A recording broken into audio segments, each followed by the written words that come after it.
Renungan Kefas,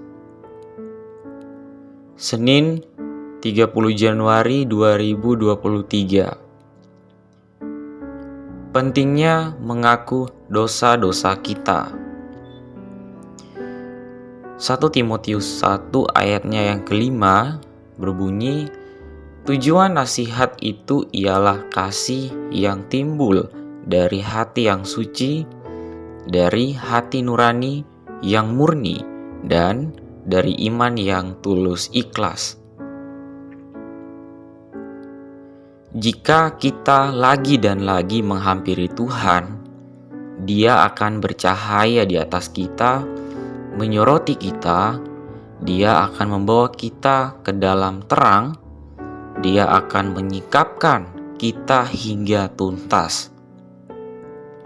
Kemudian kita akan bertobat hingga tuntas dan bahkan menangis di hadapan Tuhan.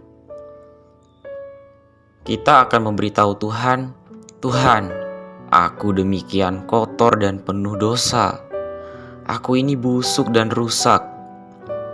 Dengan sendirinya, kita akan membuat pertobatan yang menyeluruh kepada Tuhan.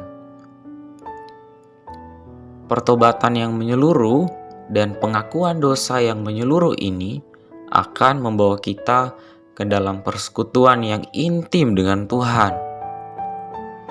Hari ini perlu ada permulaan yang real di antara kita. Harus ada beberapa orang yang berkontak secara intim dengan Tuhan. Pergi ke ruangan yang tertutup, ke atas gunung, atau ke tempat lain untuk waktu pribadi bersama dengan Tuhan. Satu hal yang dapat membantu kita adalah secara langsung berkontak dengan Tuhan. Tidak ada orang yang dapat melarikan diri dari hadirat Tuhan. Dia adalah sumber. Menghampiri Dia dan kita akan disoroti. Sobat Kefas, Allah setia dalam firman-Nya. Terbukti di dalam 1 Yohanes pasal 1 ayat yang 10, dan adil dalam darah Yesus anaknya di dalam ayatnya yang ke-7. Firman-Nya adalah firman kebenaran Injil, tertulis di dalam Efesus pasal 1 ayatnya yang ke-13.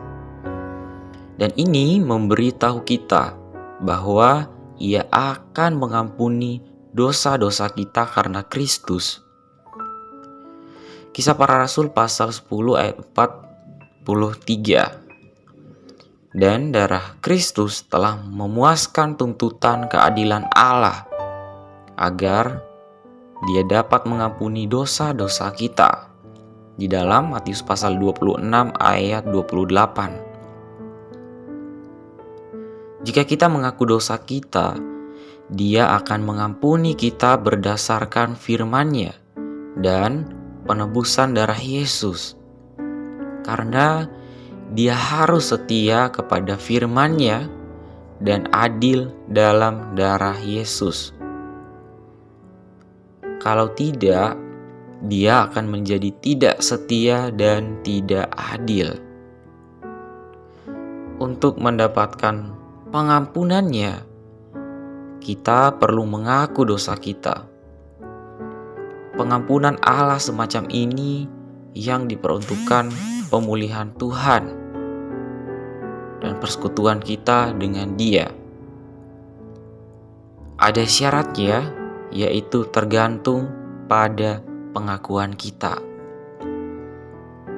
Saudara-saudari, terang hari ini bahwa yang pertama, mengaku dosa akan membawa kita ke dalam pemulihan, persekutuan yang intim dengan Tuhan.